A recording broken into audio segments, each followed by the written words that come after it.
Illustration number 27 नई book का, पुरानी बुक का 25। क्वेश्चन में क्या लिखा हुआ है, पवन लिमिटेड जिसकी रजिस्टर्ड कैपिटल कितनी थी आपकी 5 लाख रुपए, divided into number of share 10 each. Company इस नंबर आपकी 5 लाख रुपए दे रखी थी और डिवाइडेड एक शेयर 10 रुपये का बताया जा रहा था आपको।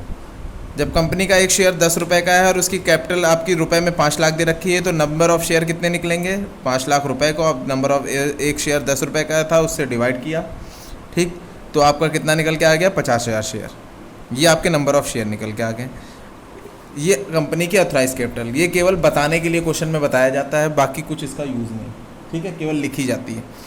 आगे क्या लिखा हुआ है, कंपनी ने एक बिल्डिंग परचेज करी थी वाई लिमिटेड से 2 लाख रुपए की एंड इशू किए थे फुल्ली पेड इक्विटी शेयर, ठीक है, fully paid share to a Y for a purchase consideration. मतलब क्या था, कंपनी ने वाई लिमिटेड से एक एसेट खरीदी है बिल्डिंग और उसके बदले पैसे ना दे के शेयर दे रहे हैं, ठीक, तो हम शेयर दे देंगे। It invite application for balance 30,000 share payable as under. उसके बाद क्या लिखा हुआ है, 50,000 कंपनी के पास टोटल शेयर थे, 2 लाख रुपए के शेयर उन्होंने वाई लिमिटेड को दे दिए, यानी 2 लाख रुपए के शेयर मतलब नंबर ऑफ शेयर कितने हो गए 20,000, डिवाइड करोगे तो टोटल 85,000 शेयर है। हमने शुरुआत में बताया हुआ है अथराइज कैपिटल से ऊपर शेयर नहीं हो सकते, ठीक है, आप इशू नहीं कर सकते। तो 20,000 शेयर आपने वाई लिमिटेड को इशू कर दिए, बचे हुए 30,000 शेयर आपको ने किसको इशू किया, पब्लिक को, जैसे नॉर्मल करते थे। तो ये शुरुआत वाली जो एंट्री है वाई लिमिटेड वाली वो हम पहले करके दिखा दे रहे हैं क्योंकि वो एकदम अलग है एंट्री, उसका बाकी क्वेश्चन से कोई मतलब नहीं। बिल्डिंग खरीदी आपने वाई लिमिटेड से, एंट्री क्या बनी, building account debit to Y limited 2 lakh रुपए, 2 लाख रुपए। वाई लिमिटेड को अब हम क्या दे रहे हैं, शेयर दे रहे हैं, तो Y limited debit to share capital account. कितने लाख रुपए के, 2 लाख रुपए के खरीदे थे, 2 लाख रुपए का शेयर दे दिए। कितने शेयर दिए आपने, 2 लाख रुपए थे, एक शेयर कितने का इशू किया 10 रुपए का, तो नंबर ऑफ शेयर कितने इशू किए 20,000। क्लियर हो गई कहानी, चले आगे। ये हो गया, ये अलग क्वेश्चन था। अब कंपनी आगे क्या कह रही है कहानी, अब यहाँ से टेबल का यूज़ समझ लो। अब टेबल का यूज़ कैसे होगा, कंपनी ने इशू किए थे, पब्लिक को इशू किए थे, कितने शेयर इशू किए थे 30,000 शेयर, एक 10 रुपये का है at the rate of 10 each, ठीक है, ये इशू हो गया। फिर आगे आपसे क्वेश्चन में क्या कह रहा है, एप्लीकेशन अलॉटमेंट आपसे कह रहा था पेबल एस वालो, 3 रुपये एप्लीकेशन पे थे, 3 रुपये अलॉटमेंट पे थे, 2 रुपये आपके फर्स्ट कॉल पे, 2 रुपये फाइनल कॉल पे, 3 रुपये एप्लीकेशन पे आपका, और उसके बाद अलॉटमेंट पे भी कितना 3 रुपये था आपका, ये लिखा हुआ था।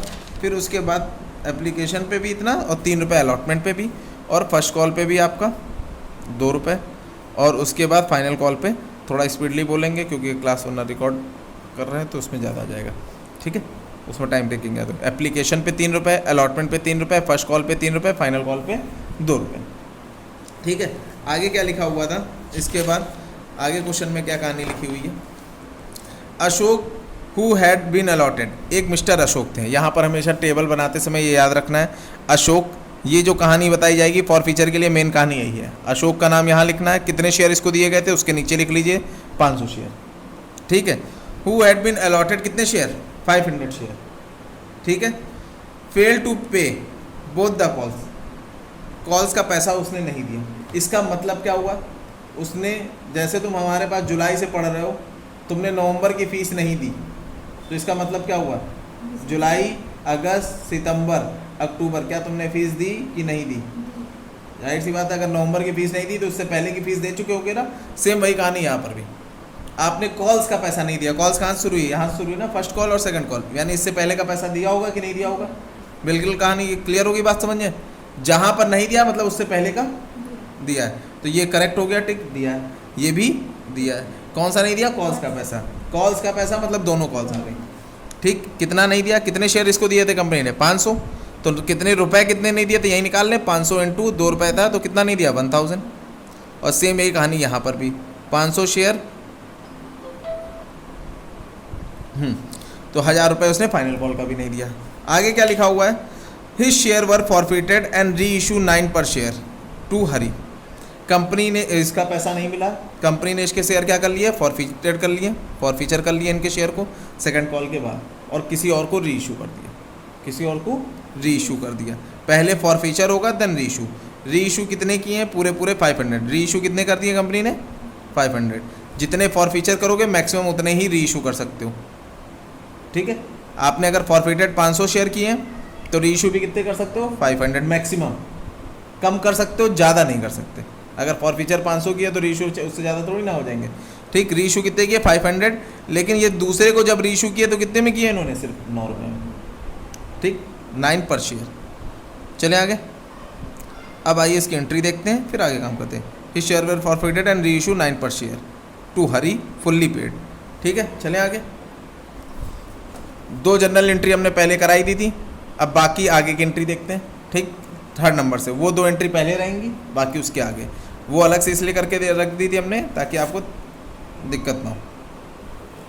इतना हल्का पन्ना काहे रखती हूँ मैंने। चलो शुरू करते हैं, ठीक। देखिए एंट्री नंबर 3, एंट्री नंबर 3 शुरू लेकिन वहीं से होगी। इशू आपने सबसे पहले आपके पास क्या होगा, एप्लीकेशन का पैसा, ये सब आप लोग पढ़ चुके हो। एप्लीकेशन का पैसा आएगा तो एंट्री क्या होगी, bank account debit to share application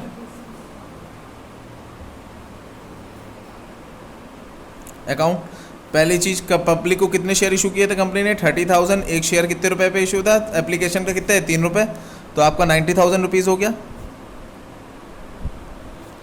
फिर आपका दूसरी आपका होता है एप्लीकेशन का पैसा, आप क्या करते हो, कैपिटल में ट्रांसफ़र करते हो। Share application account debit to share capital. देखिए ये अगली एंट्री हमने सारी कर ली। कैसे करी, सबसे पहले एप्लीकेशन का पैसा कंपनी ने मांगा था, फिर ठीक है कैसे पैसा मिला था एप्लीकेशन का, bank account debit to share application. 30,000 share issue किए थे, 3 रुपये के हिसाब से एप्लीकेशन का 90,000 मिल गया। फिर एप्लीकेशन का पैसा हम क्या करते हैं, कैपिटल अकाउंट में ट्रांसफ़र करते हैं। एप्लीकेशन का 90,000 आया था, टू शेयर कैपिटल लिखा, आपने ट्रांसफ़र कर दिया कैपिटल में। फिर इसके बाद कंपनी अलॉटमेंट ड्यू करने की एंट्री करती है। अलॉटमेंट ड्यू करने की एंट्री क्या होती है आपकी, share allotment debit to share capital. 30,000 share पे अलॉटमेंट 3 रुपये के हिसाब से थी, ड्यू कर ली आपकी 90,000। फिर अलॉटमेंट का पैसा कंपनी को क्या होता है, मिल जाता है। Bank account debit to share allotment 90,000 ये मिल गया। फिर इसके बाद क्या था, कंपनी फर्स्ट कॉल ड्यू करने की एंट्री करती है। ड्यू मतलब मांगने की एंट्री होती है। फर्स्ट कॉल मांगा कंपनी ने, मांग ड्यू करते समय पूरा ड्यू करते हैं। ड्यू करते समय पूरा ड्यू करने का मतलब जितने शेयर इशू किए हैं इनटू एक शेयर पे कितना फर्स्ट कॉल का ड्यू हो रहा है पैसा। 60,000 ड्यू हो रहा था, 60,000 मांगा। जब पैसा मिलने की बारी आई, ठीक, तो मिलते समय आप हमेशा bank account debit to share first call. अब मिस्टर एक अशोक थे, उन्होंने के पास थे 500 शेयर जिन्होंने कॉल्स का पैसा नहीं दिया। तो फर्स्ट कॉल का कितने रुपए नहीं दिया था, 500 शेयर पे 2 रुपीज़ के हिसाब से 1,000 रुपीज़ नहीं दिए, जो हमने टेबल यहाँ पर बनाई थी उसमें दिख रहा है, ठीक। तो डायरेक्ट ये कॉल्स इन एरियर हुआ, जहाँ पर हम कॉल्स इन एरियर वर्ड ना यूज़ करके सीधे पैसे माइनस करके लिखते हैं।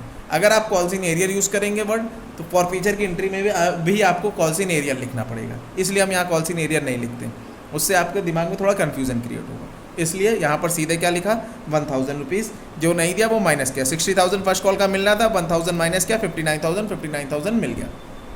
सेम ऐसे फाइनल कॉल की एंट्री करी, 30,000 इंटू 2 रुपीज़ के हिसाब से मांगा। ड्यू कितना हुआ आपका, 60,000। मिलते समय भाई आपने को फिर से कॉल्स का पैसा नहीं मिला, कितना नहीं मिला, 1,000 इन्होंने नहीं दिया, माइनस करके इतना हो गया।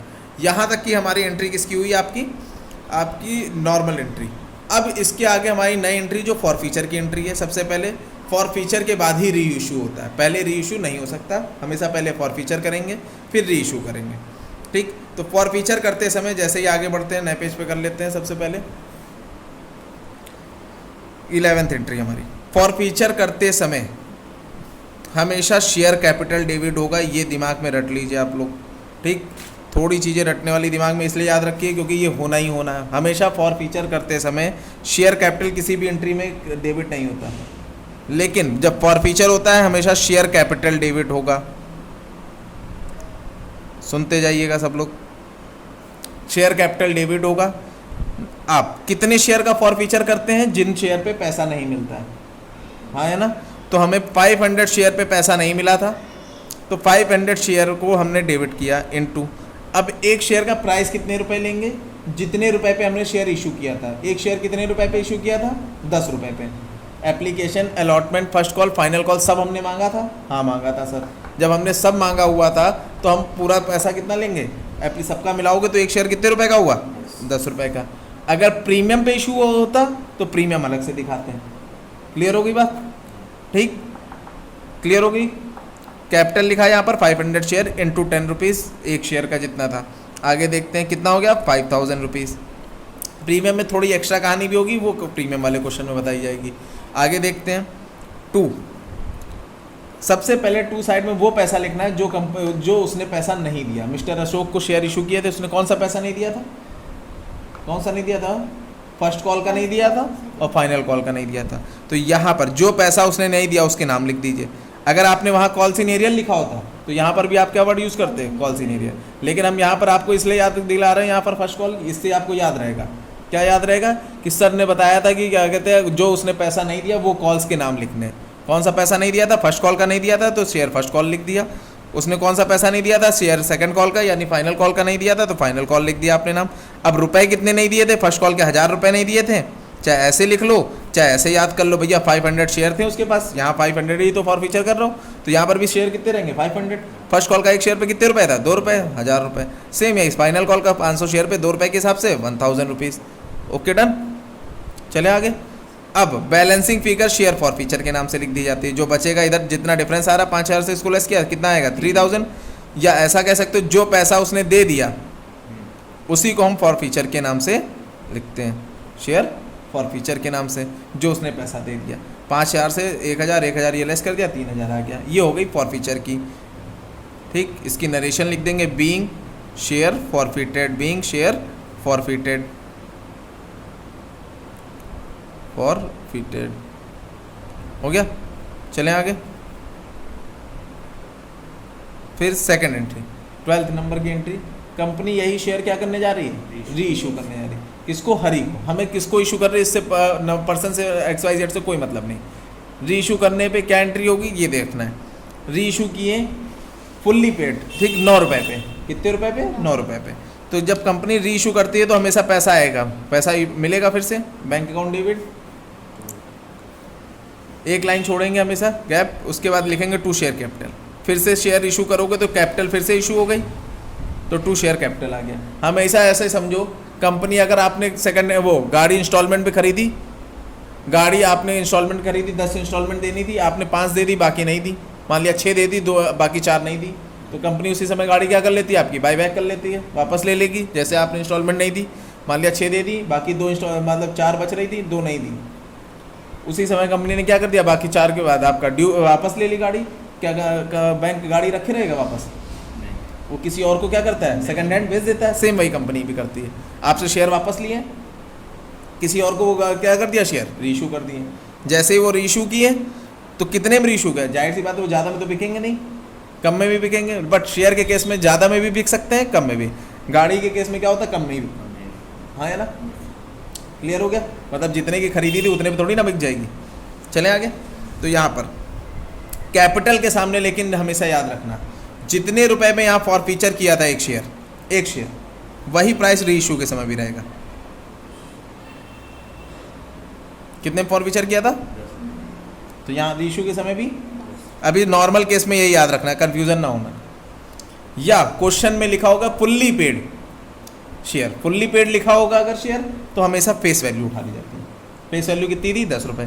कहोगे सर यहाँ पर फेस वैल्यू फुल्ली पेड भी वही चीज़ हो गया 10 रुपये और इशू भी 10 में, तो यहाँ पर सेम है। हो सकता है आगे के क्वेश्चन में ना हो सेम, तो यहाँ पर उस क्वेश्चन में क्या लोगे, जितने पे फॉर फीचर हुआ शेयर, जैसे अगर 8 रुपये होता तो यहाँ पर भी कितना लेते हैं, 8 रुपये। क्लियर होगी बात। यहाँ 10 है, यहाँ पर 10 लिया। कितने शेयर थे, 500 री इशू कर रहे थे, 500 लिया, तो यहाँ पर तो 5000 हो गया। लेकिन री इशू दूसरे वाले को कितने में किए थे, 9 रुपये में। कितने रुपए पे, 9 रुपये पे। तो 9 रुपये पे इशू किया था, तो बैंक के सामने उतने ही आएंगे जितने रुपए में री इशू किया था। 9 रुपीज़ में 9 रुपीज़ पर शेयर हो गया। 500 इंटू 45, 5000 की चीज़ थी, 4500 में दी थी। तुम्हारा क्या हो रहा है, लॉस हो रहा है। यहाँ से देखोगे तो क्या हो रहा है, लॉस। तो लॉस हमेशा डेबिट में किस नाम से, किस पे री इशू किया था, लॉस किस कारण से हुआ था, फॉर फीचर के कारण से। तो यहाँ पर फ़ायदा भी फॉर फीचर में गया और जो नुकसान भी हुआ वो भी फॉर फीचर में गया। Okay done. कितने का लॉस हुआ, 500 रुपये का, 500 लिख दिया। फिर कंपनी देखती है कि हमें नेट फ़ायदा कितने का हुआ। ये जो फॉर फीचर था ये कंपनी का फ़ायदा था, प्रॉफिट, और ये जो कंपनी का हुआ ये लॉस। तो नेट फ़ायदा कितने का हुआ, ये फ़ायदा है, ये नुकसान है। तो कैसे करते हैं, ये पहले एंट्री आपको दिमाग में याद रखनी पड़ेगी। एंट्री सबसे पहले याद रखने का तरीका कितना है आपका, ये समझ लीजिए, ठीक है। सबसे पहले फॉर फीचर वाली जो नेट फ़ायदे की एंट्री होती है, share for feature account debit, share for feature account debit, जितना भी नेट फ़ायदा होता है कंपनी का ये कैपिटल प्रॉफिट कहलाता है। इसको कैपिटल रिजर्व में ट्रांसफ़र करते हैं। कहाँ ट्रांसफ़र करते हैं, कैपिटल रिजर्व में। काम खत्म। नेट फ़ायदा कितने का हुआ, 3000 का फ़ायदा हुआ था, लॉस कितने का हुआ आपका 500 का, तो नेट आपका प्रॉफिट कितना आया, तो ये आपका कैपिटल रिजर्व में ट्रांसफ़र कर दिया जाता है। इसकी नरेशन रहती है being share reissue, being forfeited amount transfer to capital reserve. ठीक, क्लियर हो गई चीज़ें, कोई डाउट है, डाउट है तो एक बार फिर से ये वीडियो देख लेना, ठीक है। पहले कंपनी फॉर फीचर करती है, फॉर फीचर करने के बाद री इशू करती है, री इशू के बाद उसको नेट फ़ायदा कितने का हुआ ये एंट्री होती है। तो ये 3 एंट्री फॉर फीचर प्लस री इशू की होती हैं, 3 एंट्री ना कि 2। पहले फॉर फीचर, देन री इशू, देन नेट प्रॉफिट की कितनी हुई, नेट प्रॉफिट जो कैपिटल रिजर्व में ट्रांसफ़र किया जाता है। एंट्री आगे के क्वेश्चन में भी यही रहेंगी, बट अमाउंट चेंज होते रहेंगे, थोड़ा बहुत चेंजेस आएंगे क्वेश्चन के हिसाब से, ठीक। प्रीमियम वाले क्वेश्चन में प्रोराटा है, ठीक है, तो उस क्वेश्चन में थोड़ा बहुत चेंजेस आएगा।